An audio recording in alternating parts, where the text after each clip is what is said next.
ఇప్పుడైతే మనం all in one super market లో ఉన్నాం. ఇక్కడ వచ్చేసి పూజా సామాగ్రి కోసం అయితే కొంచెం స్టీల్ సామాన్ ఇప్పిస్తారా అండి?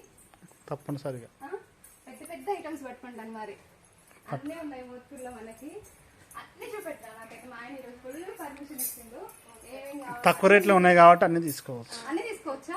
అన్ని తీసుకోవచ్చు. తెలంగాణ లేదు స్టీల్ సామాన్ కొనిపించుకొని అట్లా పెట్టుకుంటా అందుకే కదా. అప్పటి వరకు అవి ఓల్డ్ మోడల్ అయితే ఇది తీసుకున్నా. ఈ ఐటమ్ తీసుకో, బాగున్నాయి. అన్ని బాగానే ఉంటాయి. ఇది తీసుకోండి. స్టీల్ సెట్ కాబట్టి 50-60కే వస్తుంది. అంతేనా? ఆఫర్లో ఉంది. ఇది 2000 అయితే 50-60కే అందుకనే వస్తుంది. మా ఆయనకి ఫస్ట్ శాలరీ పడగానే తీసుకో. ఓకే, ఫస్ట్ టైం అన్ని శాలరీ పడుతుంది కదా. స్టీల్ అయితే ఆల్ వెరైటీస్ ఉన్నాయండి. పూజా వెరైటీస్, ఇంట్లో పిల్లలకు మెయిన్ పిల్లలకు సంబంధించిన ప్రతి ఒక్క ఐటమ్ ఉంది. కింద మాత్రం grocery full all in one అయితే సూపర్ గా ఉంది. ఒక్కసారి చుట్టుపక్కల ఎవరైనా ఉండి ఉంటే షాప్ అయితే తప్పకుండా విజిట్ చేయండి. బాయ్.